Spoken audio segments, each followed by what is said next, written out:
Bonjour à tous, on se retrouve aujourd'hui pour démarrer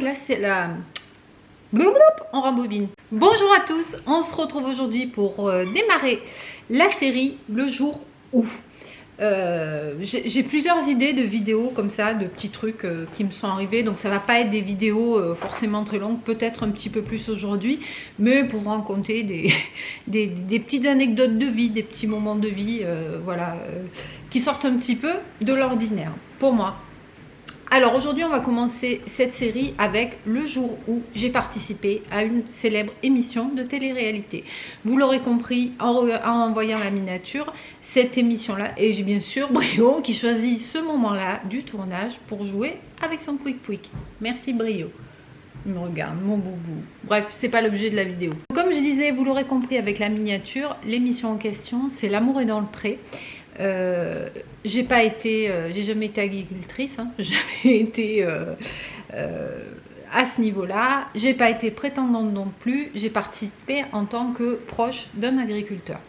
Alors c'était en 2015 puisque c'est l'année où j'ai rencontré mon mari, parce que quand j'ai rencontré mon mari entre le tournage et la diffusion, parce que je me souviens au début de la diffusion on venait de se rencontrer, ça faisait pas très longtemps, je crois que ça a été diffusé en novembre 2015, quelque chose comme ça, et on s'est rencontrés en octobre.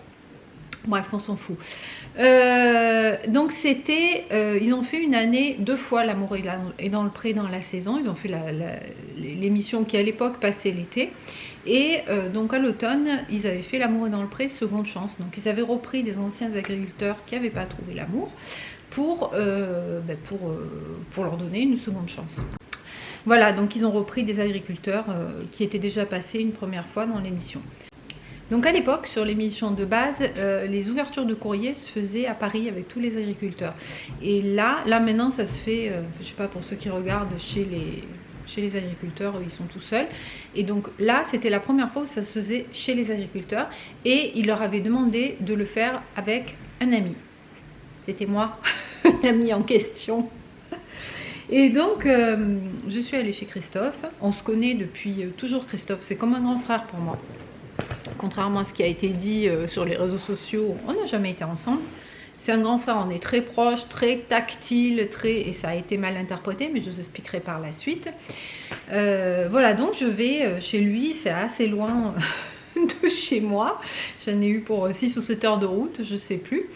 Et donc j'arrive la veille, le lendemain, les caméras arrivent et tout. Alors il faut savoir que ce genre d'émission, vous avez toute une équipe qui débarque. Vous avez les caméramans, les preneurs de son et les journalistes. Et tout ce petit monde, histoire de mettre tout le monde à l'aise et de faire dire ce qu'ils ont envie de faire dire, tout ce petit monde vous tutoie, vous avez l'impression que vous les connaissez depuis toujours et que c'est vos meilleurs potes. Mais après ça, je parlerai après du tournage. Là, c'était juste les portraits, donc ils sont venus juste une journée. À midi, on mange ensemble, les patati et patata, on a l'impression qu'on se connaît depuis toujours, quoi. C'est un milieu particulier.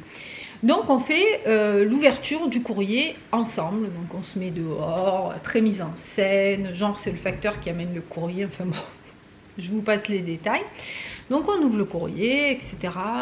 Et puis il fait sa sélection, et puis il y a une fille qui ne prend pas dans l'histoire. Donc je vous raconte toute l'histoire, hein, la vraie. Voilà, bon bref, voilà, les caméras sont bonnes. Voilà, moi c'était pas vraiment prévu que j'y retourne par la suite, mais Christophe m'a demandé de venir pour la soirée avec les amis, donc j'y suis retournée après coup. Et donc le soir, une fois les caméras parties, il me dit, tu sais Céline, je dis oui, il me dit bah regarde, et il me montre son téléphone avec un selfie où il est avec elle. Je dis mais attends, mais c'est quoi cette histoire? T'es avec elle? Il me dit bah oui, elle m'a écrit en dehors, voilà, suite à la diffusion du portrait, on s'est vu, mais bon, tu sais, je sais pas trop. Je dis mais pourquoi tu l'as pas sélectionnée pour les speed dating, quoi? Oui, parce que je sais pas, et si elle vient, c'est sûr que ce sera elle. Enfin, c'était un petit peu bancal l'histoire. Déjà, ça commençait comme ça, j'aurais dû me méfier. Et il se trouve que la Céline en question habitait à côté de là où moi j'habitais. Donc il me dit, tu veux pas la rencontrer, me dire ce que t'en penses et tout. Ben, je dis ouais, si tu veux. Voilà, donc je rentre chez moi. Le lendemain, j'organise une rencontre avec Céline et là on devient bonne copine. La fille super sympa, quoi. Voilà, donc moi j'étais un petit peu en porte-à-faux. Et il décide de ne pas la sélectionner pour le speed dating, effectivement. Donc elle prend un petit peu mal et tout, puis je me souviens plus ce qu'il lui avait dit comme excuse pour que bon, ça passe. Voilà, donc le speed dating se passe, il sélectionne deux prétendantes, voilà, et puis arrive le tournage à la ferme, où là, il me demande d'y retourner. Donc moi, j'y retourne et je devais participer uniquement à la soirée entre amis. Voilà, donc j'arrive, la soirée qui devait être genre le samedi soir, et moi je suis arrivée le vendredi soir, ou même j'étais là un jour avant, je me souviens plus exactement. Et à peine arrivée, donc je vois des gens de l'équipe qui avaient été là pour le premier tournage, sans caméra, qui commencent à me dire oui, Alexa, Christophe, il est déjà sorti avec une des deux, il y a eu un rapprochement, elle n'est pas du tout faite pour lui, il faut que tu interviennes et tout. Et alors là, moi déjà, les bras m'en tombent, je me dis mon Dieu, la pauvre Céline, parce qu'entre temps, moi j'avais revu la Céline. Et elle m'envoyait des SMS, elle me dit, tu me dis hein, comment ça se passe et tout, tu me préviens. Je me dis, mais qu'est-ce que je vais lui dire? Mais bon, c'est pour vous montrer un petit peu comment les équipes de tournage vous manipulent. Donc déjà, avant d'avoir vu et Christophe et sa prétendante, avec qui il a eu un rapprochement, j'avais déjà une sorte de manipulation, entre guillemets, à me dire, c'est pas quelqu'un pour lui, patati patata. Et par contre, eux, bien sûr, ne savaient pas qu'il y avait Céline hein, dans l'histoire. Bien entendu, moi, j'ai rien dit à l'époque. D'ailleurs, là, je réalise, ça fait pas 10 ans. Et j'avais signé un contrat pour 10 ans où je devais fermer ma bouche. Et enfin, c'est pas grave, vu le nombre d'abonnés que j'ai, je pense pas que ça prête à y ait des conséquences à ça. On va dire, il y a prescription. D'ailleurs, oui, quand vous participez à ces émissions-là, la première chose, c'est qu'ils vous font signer un contrat comme quoi, pendant 10 ans, ils ont les droits sur tout ce qu'ils ont filmé. Ils en font ce qu'ils veulent et ils le publient, enfin, ils le diffusent quand ils veulent, il faut le savoir. Sur le moment, on ne se rend pas compte, mais après, on se dit, oui, quand même. Bref, donc voilà, la soirée se passe et tout. Et puis le lendemain matin, Christophe m'appelle et me dit, il faut que tu viennes, il faut que je te parle et tout. Donc moi, j'y vais. Je ne savais pas trop si c'était avec ou sans caméra. C'était avec caméra. Donc j'arrive, on vous met les micros. Ils sont très, très forts parce qu'ils vous filment, mais ils sont super loin. Ils zooment, donc vous n'avez pas l'impression, enfin vous savez que vous êtes filmé, mais il y a toute une mise en place pour que vous oubliez complètement que vous êtes entouré de micros, de caméras, etc. Et donc là, on va se balader, on marche devant la ferme, et il me dit oui, voilà, il faut que je te raconte, les prétendantes ci, ça, et je me suis rapprochée et j'ai embrassé, je ne sais plus comment elle s'appelait la nana, et là, gros plan sur ma gueule, où je fais... Et moi, je ne l'avais pas vu quand ça a été diffusé. Et ils avaient mis ça en fin, vous savez, dans le truc, on dit la semaine prochaine, où on entend Christophe qui dit ouais, en gros, ça y est, j'ai concrétisé, et moi qui tire la gueule, quoi. Vous voyez comment on manipule les choses? Mais pourquoi j'ai tiré la gueule? Parce que moi, je me disais, putain, mais déjà, je le savais, pardon, pas putain, je le savais de la veille, de par l'équipe du tournage, mais bon, voilà. Et là, il me dit ça, je me dis, mon Dieu, mais Céline, qu'est-ce que je vais lui dire? Comment je vais... parce que j'étais vraiment entre les deux.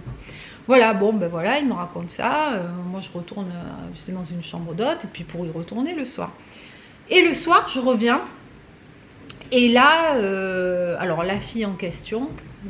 ah, Nina, oh, t'es belle, tu sens bon, Nini, c'est quoi ton parfum? Enfin, tout pour essayer d'être sympa avec moi, mais j'aime pas trop ce genre de personnes. À peine ils vous rencontrent, ils vous sautent dessus et tout. Puis moi, j'étais dans la team Céline, quoi. Et donc, je garde un petit peu mes distances. Et voilà, donc la soirée commence et tout. Et là, vous avez des interviews, ça aussi, je vous en parle, des interviews. Quand vous voyez dans toutes ces émissions de télé-réalité, les candidats qui parlent, on n'entend pas les questions. Il faut savoir que les questions sont hyper orientées. Moi, on a vu pendant la diffusion aucune de mes interviews parce que je les sentais venir à 10 000. Je sais très bien comment ça se passe. Je sais très bien qu'on n'entend pas la question du journaliste qui est là. Et puis vous finissez par dire des choses, on a l'impression qu'ils parlent comme ça, mais c'est pas comme ça. D'ailleurs, quand ils commencent à faire les interviews, ils vous disent bien, tu reprends la phrase qui était dans la question que je viens de te poser. Et moi, c'était des questions, et tu trouves pas que... Comment elle s'appelait cette fille? Sonia, voilà. Tu trouves pas que Sonia, elle est comme ci, comme ça? Alors moi, je restais le plus neutre possible. Tu crois que c'est quelqu'un qui est fait pour Christophe? Tu trouves pas qu'elle est plutôt comme ci, comme ça? Il l'a cassé, quoi. Il voulait me faire dire ce que j'avais pas envie de dire, quoi. Donc je suis restée neutre, et puis ça n'avait pas vraiment d'intérêt pour eux. Donc aucune de mes interviews, même un tout petit morceau, n'a été diffusée. Donc voilà, donc ça c'était la première chose. Et donc arrive la soirée. Et à la soirée, il y avait plusieurs amis de Christophe, et il y avait notamment Nadine qui, elle, est une ex-petite copine de Christophe. Mais ils sont restés super proches, ils sont encore proches aujourd'hui, il n'y a plus jamais rien eu entre eux, et c'est quelqu'un qui a toujours été adorable avec lui. Il avait eu un accident où il avait failli perdre ses jambes, elle l'avait vachement aidé, elle l'avait boosté, elle était venue pour l'aider au quotidien. Enfin, je veux dire, c'est vraiment quelqu'un qui était important dans sa vie. Et c'est quelqu'un qui a beaucoup de personnalité, qui est très exubérante, et quand elle est arrivée pour la soirée, mais voilà, c'est quelqu'un qui organise beaucoup de choses, qui fait des buffets, des machins, des trucs. Elle n'est pas du tout dans le milieu des traiteurs, mais voilà, elle est très dynamique, elle organise plein de trucs. Et donc elle est arrivée, vas-y, j'ouvre les placards, je mets la table, je fais ci, je fais ça. Et là, la Sonia en question, alors je pense que Christophe lui avait dit que c'était une ex, parce que déjà elle la regardait de travers. Elle me prend à part. Elle me tire dans une pièce, alors là t'as les caméras qui suivent en courant et tout, et elle commence à la descendre complètement. Elle me disait non mais pour qui elle se prend celle-là, elle croit qu'elle est chez elle, nanani, mais méchante elle a été, alors que Nadine avait été super gentille avec elle, hein. Et moi je lui dis mais non, attends, faut pas que tu réagisses comme ça. Je lui explique ce que je viens de vous expliquer, que c'est quelqu'un qui avait été important dans la vie de Christophe, etc., etc. Et donc la soirée se passe avec une atmosphère moyenne. Et donc comme Nadine, elle était là à parler avec Sonia et tout, je lui ai dit, tu sais, méfie-toi parce que elle vient de me dire ça, quoi. Alors, du coup Nadine, elle est un peu partie en ouaille. Donc l'ambiance a été un petit peu moyen pendant la soirée, mais bon, en soi, il n'y avait rien de catastrophique, quoi. Donc voilà, la soirée se passe, on rentre chez nous et tout. Puis après Christophe, le lendemain, il me dit attends, là je suis partie. Il faut savoir que vous avez les micros tout le temps sur vous, que les équipes de tournage sont là super tôt le matin, vous n'êtes pas encore réveillés, jusque super tard le soir, ils attendent que vous alliez vous coucher. Donc c'est assez pesant. Ah oui, puis pendant le repas aussi, ils avaient mis des caméras sur pied un petit peu partout. Et puis, bon, au début, ils étaient avec les caméras, derrière les caméras à filmer. Et puis après, ils sont partis, genre, on va aller manger. Donc que ce soit journalistes, caméraman ou les preneurs de son, ils sont tous partis. Et là, vous avez l'impression que vous n'êtes pas filmé, alors que tout tourne et qu'ils ne sont pas en train de manger ou de tchatcher entre eux. Et ça, je m'en suis rendu compte parce qu'à un moment donné, il y a le preneur de son qui se pointe, mais ça faisait un moment qu'ils n'étaient plus là. Il me dit oui, Alexa, on ne t'entend plus. Je dis pardon. Il me dit ouais, file-moi ton micro, il n'y a plus de pile. Et là, je me suis dit putain, les salauds, ils enregistrent tout. Tu as l'impression que tu as un moment de pause, mais non. Donc c'est vrai que c'est assez pesant comme atmosphère et il faut vraiment faire attention à ce qu'on dit. Et voilà, et donc tout ça pour vous dire que le lendemain, Christophe avait lâché les micros, était parti, m'avait téléphoné. On avait vraiment l'impression que c'était le KGB à nos trousses, quoi. Je dis, attends, je suis partie là, je crois que c'est bon, j'ai pas le micro, j'espère qu'ils ont rien mis dans ma voiture. Enfin, mais un truc de malade quand même. Puis il me dit, ouais, mais j'ai fait une connerie, et puis c'est Céline et machin, tout ça. Je me suis dit, mais moi je sais même pas quoi lui dire à cette pauvre Céline, il va falloir que tu gères toi. Et du coup, il a regretté, et il a congédié la Sonia le soir même. Voilà. Enfin, c'était le lendemain ou le surlendemain, je sais plus. Voilà comment la réalité de l'histoire de ce qui s'est passé. Moi, après le lendemain, je suis repartie. Ils ont filmé genre qu'on était en conflit, alors que... Attendez, je suis pas super droit. Alors que c'était pas du tout le cas. Ils ont filmé le départ, genre je partais en voiture et tout, alors que c'était un faux départ. Après, on est revenu, on a mangé tous ensemble. Enfin, il n'y avait pas vraiment de problème, même si ça avait été un tout petit peu tendu entre Nadine et Sonia. Le lendemain, on était tous à table, ensemble, voilà quoi. Et voilà, donc l'histoire, comment ça s'est passé. Donc moi, je me suis dit, à la diffusion, ben, on va bien voir que la Sonia, elle a un peu cherché la merde quand même. Pas du tout. Les méchantes, c'était Nadine et moi. Ils nous ont tous les deux fait passer comme ex-copines, ce qui, pour ma part, n'a jamais été vrai. Et les deux mégères, quoi, qui voulaient pas que leur copain se trouve une nana. Moi, on s'est fait incendier sur les réseaux sociaux. Moi, je les ai appelés. J'attendais. À l'époque, je travaillais avec des avocats. Je m'étais renseignée. Ils m'avaient dit, mais attends, mais il y a des trucs qu'ils n'ont pas le droit de faire ou de dire. Donc, j'étais revenue vers eux parce que quand je voyais tout ce qui montait, les épisodes qui passaient et tout, je dis, mais attends, mais ils sont en train d'inventer une histoire. Et alors, certes, la nana au téléphone, elle me dit, oui, mais attends, nous, on a des images, on a des prises de son, et puis voilà, après, ce qu'on a filmé, ça a été filmé, ce que tu as dit, tu l'as dit. Je dis, ouais, mais sauf que vous ne mettez pas dans l'ordre, quoi. Et vous ne montrez pas tout. Tout peut vouloir dire tout et n'importe quoi à partir du moment où vous le sortez du contexte. Ils n'ont pas du tout montré, ils ont fait passer Sonia pour une victime. Quelque part, elle l'était d'ailleurs, puisqu'elle ne savait pas que Christophe était avec une autre en même temps. Mais ils l'ont fait quand même passer pour une victime, alors que c'est elle qui a foutu la merde à la soirée directement. Ils nous ont fait passer, nous, pour deux mégères. Je me souviens, à un moment donné, elle avait fait une tortilla, parce que je crois qu'elle était catalane ou un truc comme ça. Et Nadine, qui était grande de gueule, qui dit, tu vas voir, je vais lui faire bouffer, moi, sa tortilla.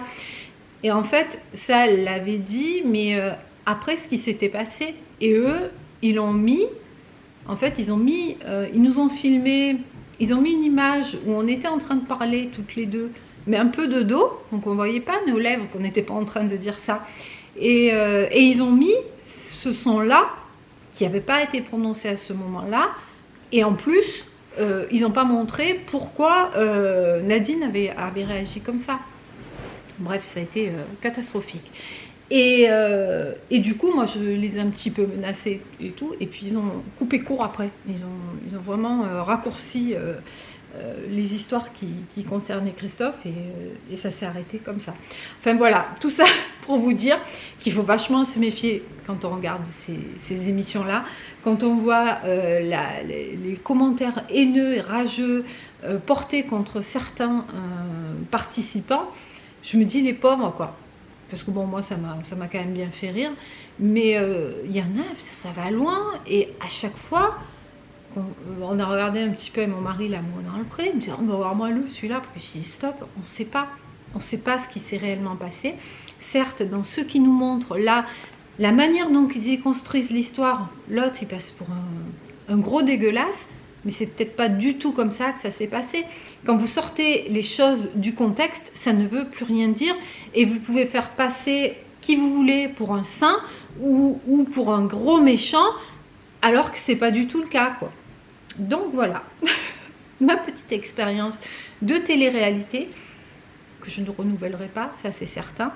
Et voilà, enfin, tout ça pour dire qu'il faut vraiment, s'il y a des émissions comme ça que vous aimez regarder, le regarder avec des pincettes, et toujours garder à l'esprit que c'est pas forcément la réalité qu'on nous montre. Voilà, bah écoutez, j'espère que ce petit témoignage vous aura plu. Si je retrouve des photos, je vous les mettrai. Je vous dis à bientôt dans une prochaine vidéo. La prochaine vidéo, ça sera un vlog. Je ferai d'autres vidéos comme ça le jour où j'ai quelques idées en tête, mais bon, il faut le temps de structurer un petit peu et puis de tourner aussi, parce qu'en ce moment j'arrête pas. Chaque jour je me dis je vais faire demain, et puis c'est toujours demain et je fais pas. Mais bon, c'est mieux comme ça quand on est occupé. En attendant la prochaine vidéo, n'hésitez pas à liker, vous abonner, partager, etc. etc. Portez-vous bien et je vous dis à bientôt dans une prochaine vidéo. Ciao ciao.